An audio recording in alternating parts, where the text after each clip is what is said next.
ಬೆಂಗಳೂರಿನಲ್ಲಿ ದೊಡ್ಡ car lover ಅಂದರೆ ನಮ್ಮ ಅಪ್ಪನೇ. ಊರಲ್ಲಿ ಯಾರೇ ಕಾರ್ ತಗೊಂಡ್ರು ನಮ್ಮ ಅಪ್ಪನನ್ನೇ ಕರ್ಕೊಂಡು ಹೋಗ್ತಾರೆ.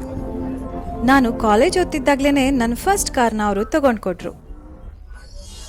ಈಗ ಇದು ನನ್ನ ಟರ್ನ್. 80s ಇವತ್ತಿನವರೆಗೂ ಅವ್ರ ಹತ್ರ ತುಂಬ ಯುನಿಕ್ ಕಾರ್ ಕಲೆಕ್ಷನ್ಸ್ ಇದೆ. ಆ ಕಲೆಕ್ಷನ್ಸ್ಗೆ ಇನ್ನೊಂದು ಬೆಸ್ಟ್ ಕಾರ್ನ ಅವ್ರಿಗೆ ಪ್ರೆಸೆಂಟ್ ಮಾಡಬೇಕು ಅಂತ ವಿನ್ಫಾಸ್ಟ್ ಶೋರೂಮ್ಗೆ ಕರ್ಕೊಂಡ್ಬಂದಿದ್ದೀನಿ. ಡೀಸೆಲ್ ಎಂಜಿನ್ಸ್ ಮುಂದೆ EV ಕಾರ್ಸ್ ಎಲ್ಲ ನಿಲ್ಲಲ್ಲ ಅಂತ ಅಂದ್ಕೊಂಡಿದ್ದು ನಮ್ಮಪ್ಪ ವಿನ್ಫಾಸ್ಟ್ VF7ನ ಟೆಸ್ಟ್ ಡ್ರೈವ್ ಮಾಡಿದ್ಮೇಲೆ ಈ ಕಾರ್ ಮೇಲೆ ಫುಲ್ ಕ್ರೇಜ್ ಆಗಿಬಿಟ್ರು. ಈ VF7ನ ನಾನು ಚೂಸ್ ಮಾಡಿದ್ದಕ್ಕೆ ಮೇನ್ ರೀಸನ್ ಅಂದರೆ ಇದನ್ನ ಡ್ರೈವ್ ಮಾಡುವಾಗ ಒಂದು ಒಳ್ಳೆ ಲಕ್ಸುರಿ ಫೀಲ್ ಸಿಗುತ್ತೆ.